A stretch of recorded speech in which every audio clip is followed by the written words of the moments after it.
మునుపటి భాగంలో ఈ యొక్క ముసలి మంత్రలవ్వ తన కొడుకైన ప్రేతాని ఆ భయంకరమైన గ్రామంలోనికి ప్రవేశించి తను చెప్పిన కార్యాన్ని నిర్వహించమని తన కొడుకుని పంపించేసింది.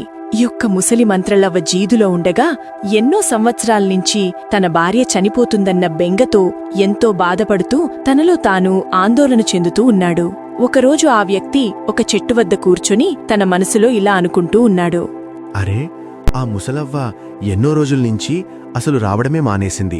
పైగా తనప్పుడు చెప్పిన మాటల్లో నా భార్య 4 రోజుల కంటే ఎక్కువ బ్రతకదు అని కూడా చెప్పింది. కాని ఇప్పటికీ నా భార్య చాలా ఆరోగ్యంగానే ఉంది. అంటే ఆవిడ చెప్పింది అబద్ధమా, లేక నా భార్య నిజంగానే సంపూర్ణ ఆయుష్షురాలా? నాకేమీ అర్థం కావట్లేదు. కాని ఈ యొక్క ఆందోళన పోవాలంటే ఖచ్చితంగా నేను ఒక్కసారి ఆ ముసలి మంత్రలవ్వని కలిసి తీరాలి. కాని ఎలా కలవాలి? తను ఎక్కడుంటుందో, అసలు తన పేరేంటో నాకిప్పటివరకే తెలీదు. ఏంటో నాకిదంతా అర్థం కావట్లేదు అని చాలా తనలో తాను మదనపడుతూ ఉన్నాడు ఈ యొక్క వ్యక్తి.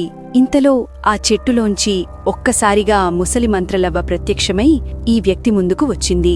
ఆ యొక్క ముసలి మంత్రలవ్వని చూసి ఈ వ్యక్తి చాలా సంతోషపడుతూ ఎంతో ఆనందపడుతూ ఉన్నాడు.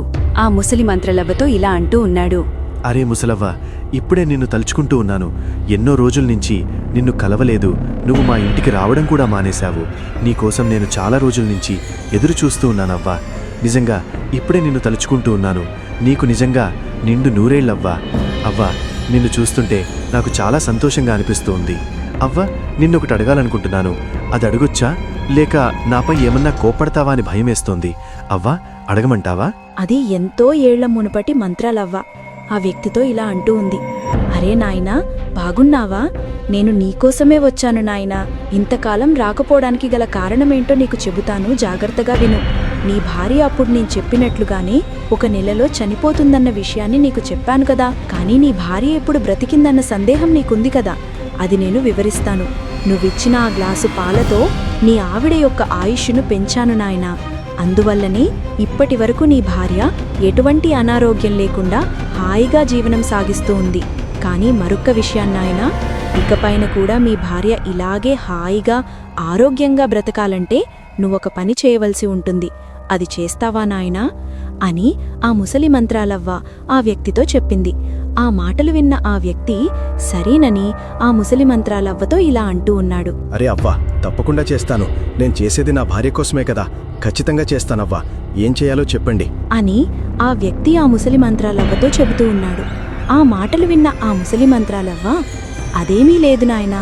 నీ భార్య ఇకపైన కూడా ఎప్పటిలాగే ఆరోగ్యంతో బ్రతకాలంటే నువ్వొక పని చేయవలసి ఉంటుంది. అదేమిటంటే, సరిగ్గా ప్రతిరోజు రాత్రి 12 గంటల నుంచి 1 గంట సమయంలోపు శ్మశానంలో నేను చెప్పే ఒక సమాధి వద్దకు వెళ్ళి కోడి రక్తంతో కలిపిన అన్నపు ముద్దలతో పాటు 1 గిన్నె నిండా ఏదో ఒక పశువు రక్తాన్ని ఆ సమాధి వద్ద ఉంచి వెనక్కి తిరిగి చూడకుండా ఇంటికి రావాలి. అలా నువ్వు ఖచ్చితంగా 2 రోజుల పాటు చేయాలి. కానీ ఒక విషయం, ఈ సంగతి ఎవ్వరికీ తెలియనివ్వకూడదు. చాలా జాగ్రత్తగా వెళ్ళి రావాలి. నువ్వు వెళ్లే సమయంలో నిన్ను ఎవ్వరైనా చూసినా వాళ్లతో ఏమీ మాట్లాడకుండా నువ్వు వెళ్ళిపోవాలి. అలా వెళ్ళకపోతే నీకే ప్రమాదం, నీతో పాటు నీ భార్యకు కూడా ప్రమాదం. నువ్వు ఇలా 2 రోజులు చేస్తే చాలు, నీ భార్య నిండు నూరేళ్లు హాయిగా జీవనం సాగిస్తుంది. నా మాటపై నీకు నమ్మకం ఉంటుందనుకుంటున్నాను అని ఆ ముసలి మంత్రాలవ్వ ఈ వ్యక్తితో చెప్పింది. ఆ మాటలు విన్న ఆ వ్యక్తి చాలా భయపడుతూ ఇలా అంటూ ఉన్నాడు. అయ్య బాబోయ్, రాత్రిపూట అది నేను ఒంటరిగా శ్మశానం వైపు వెళ్లాలా? ఏదో ఒక సమాధి మీద రక్తంతో కలిపిన అన్నం ముద్దలను రక్తాన్ని పెట్టాలా? అయ్య బాబోయ్ అవ్వా, నాకు శ్మశానం వైపు చూస్తేనే చాలా భయమేస్తుంది. అలాంటిది నువ్వు రాత్రి నన్నొక్కడే వెళ్ళమంటున్నావో? అవ్వా, ఇవేమీ జరిగే పనులు కావవ్వా. అవ్వా, దయచేసి వేరొక ఉపాయం ఏదైనా ఉంటే చెప్పవ్వా అని ఆ వ్యక్తి ఈ ముసలి మంత్రాలవ్వని అడుగుతూ ఉన్నాడు. ఆ మాట విన్న ఆ మంత్రాలవ్వ, లేదు నాయనా, ఈ ఒక్క మార్గం తప్ప ఇంకే మార్గం లేదు. నీ భార్య నిండు నూరేళ్లు హాయిగా బ్రతకాలనుకుంటే నువ్వు నీ యొక్క భయాన్ని చంపుకుని ధైర్యంగా వెళ్లవలసిందే. నీకు తోడుగా నేనుంటాను కదా, నీకొచ్చే ఎటువంటి భయం లేదు అని ఈ మంత్రాలవ్వ ఆ వ్యక్తితో చెప్పింది.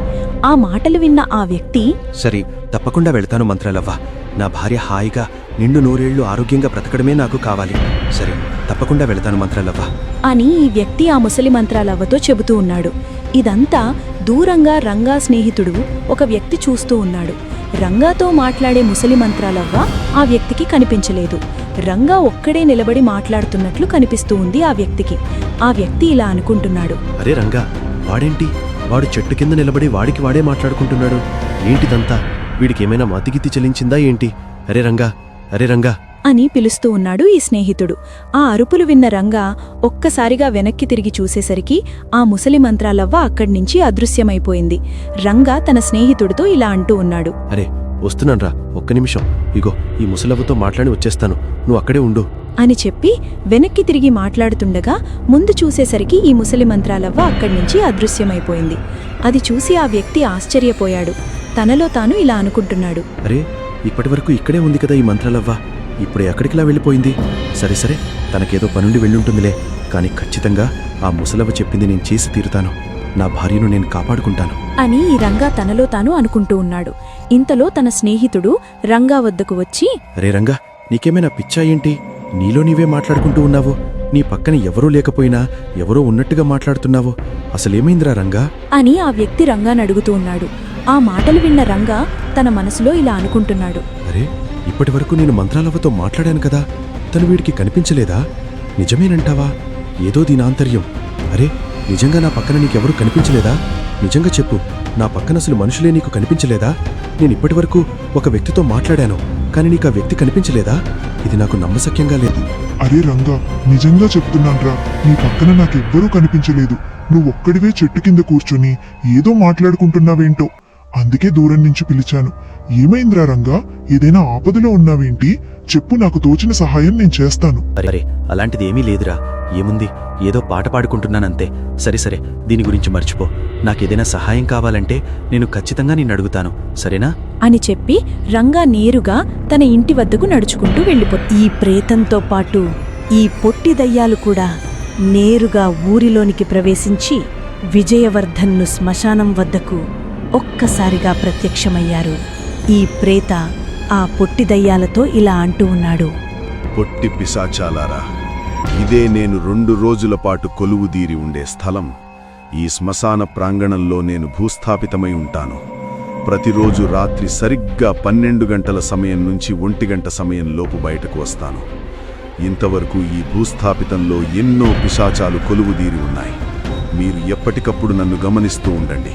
త్వరగా నన్ను భూస్థాపితం చేయడానికి ఒక గుంటను సిద్ధం చెయ్యండి. త్వరగా వెళ్ళండి. ఈ ప్రేత ఆ పొట్టి దయ్యాలు రెండింటితో చెప్పింది. ఆ మాట విన్న పొట్టి దయ్యాలు సరేనని చెప్పి ఒక పెద్ద గుంట తవ్వడం మొదలుపెట్టాయి. కొద్ది సమయానికి ఈ ప్రేత ఆజ్ఞతో ఒక గుంటను తవ్వాయి. ఈ యొక్క ప్రేత ఒక్కసారిగా ఆ గోతిలో పడుకున్నాడు. ఈ యొక్క పొట్టి పిశాచాలు ఆ ప్రేత చెప్పిన విధంగానే తనను భూస్థాపితం చేసేశాయి. ఈ పొట్టి దయ్యాలు రెండు ఇలా అనుకుంటూ ఉన్నాయి. అరే, ఆ ముసలి మంత్రగాడు చెప్పిన విధంగానే ఈ ప్రేతని మనం భూస్థాపితం చేశాం. ఇప్పుడు వీడు 2 రోజుల పాటు ఇలా భూస్థాపితంలోనే ఉండి ఉంటాడు. ఖచ్చితంగా వీడు చాలా శక్తివంతుడవుతాడురా.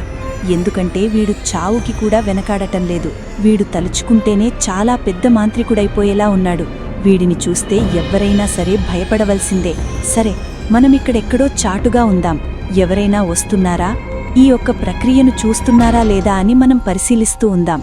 అంతవరకు మనం జాగ్రత్తగా ఉండాలి మిత్రమా అని ఈ 2 పొట్టి దయ్యాలు ఆ శ్మశానంలో నించుని మాట్లాడుకుంటూ ఉన్నాయి. చాలా నిశ్శబ్దంగా ఉంది ఆ ఊరంతా. శ్మశానం కూడా చాలా నిశ్శబ్దంగా ఉంది. ఈ రంగన్న మాత్రం తన ఇంటి వద్దకు వచ్చి తను ఇలా అనుకుంటూ ఉన్నాడు. అరే, నాకు ఏమీ అర్థం కావటం లేదు. ఆ ముసలి మంత్రగాడితో నేను మాట్లాడుతూనే ఉన్నాను, కానీ వీళ్ళొచ్చి నా పక్కన ఎవరూ కనపడలేదంటున్నారేంటి? నాకెందుకో అనుమానంగా ఉంది. నిజంగా ఆ ముసలి మంత్రగాడు వాడికి కనిపించలేదా, లేక నేనే భ్రమపడ్డానా? నాకేమీ అర్థం కావటం లేదు అని తన భార్యను పిడిచి తను ఇలా అడుగుతున్నాడు. శాంత, మీకు నిజంగా ఆ ముసలి మంత్రగాడు కనిపించిందా? నాకు కనిపిస్తూనే ఉంది, కానీ నిన్న నా స్నేహితుడొకడు నేను ముసలి మంత్రగాడితో మాట్లాడుతూ ఉంటే నా పక్కన వాడికి ఎవరూ కనిపించలేదని చెప్పాడు. నాకెందుకో అనుమానంగా ఉంది. నిజంగా శాంత? అవునా? అదేంటి? నేను ఆ ముసలి మంత్రగాడిని ఎప్పుడూ చూస్తూనే ఉంటాను కదా. నాకు మొన్న కూడా కనిపించింది. సరే, ఈ విషయం గురించి ఇంకొకరిని ఎవరినైనా అడుగుదాం. అప్పుడు కూడా వాళ్ళకి కనిపించలేదని చెబితే అప్పుడు మనం ఈ విషయం గురించి ఆలోచిద్దాం. అంతవరకు మీరు కంగారు పడకండి అని శాంత తన భర్తతో చెబుతుంది.